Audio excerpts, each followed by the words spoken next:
المعلبات الغذائية، أضرارها على صحتك وصحة أطفالك. أضرار المعلبات الغذائية، هذا هو موضوعنا ومعلومتنا لهذا اليوم. 1.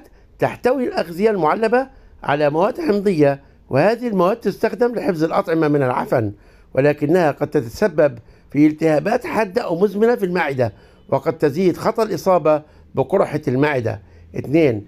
تحتوي المعلبات الغذائية على نسبة عالية من السعرات الحرارية، واللي قد تؤدي إلى الإصابة بالسمنة ومضاعفاتها الخطيرة مثل الإصابة بمرض السكري وأمراض القلب. 3. قد يؤدي تناول الأطعمة المعلبة إلى تكوين حصوات في المرارة. 4. يمكن أن تتسبب هذه المعلبات الغذائية في الإصابة بالإمساك المستمر. 5.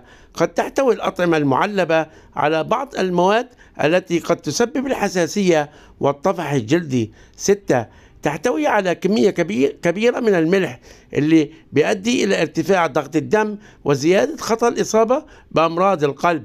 7. تحتوي معلبات الفاكهة على كمية كبيرة من السكر، اللي ممكن تؤدي إلى ارتفاع نسبة السكر بالدم، وهي بالطبع ضارة لمرضى السكري.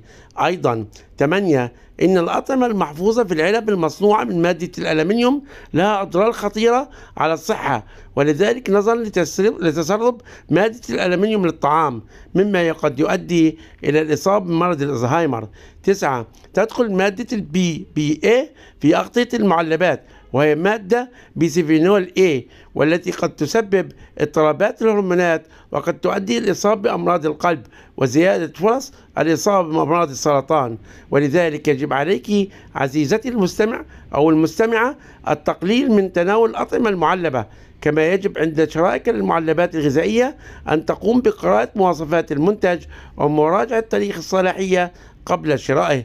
وأخبرنا في تعليق، هل تقوم باستخدام المعلبات الغذائية بكثرة؟ هذا هو موضوعنا القصير لهذا اليوم، كان عن المعلبات وأضرار المعلبات الغذائية. أتمنى تكونوا استفدتم من هذه المعلومة، وأتمنى عمل لايك وتعليق واشتراك في القناة مع تفعيل الجرس. والسلام عليكم ورحمة الله وبركاته.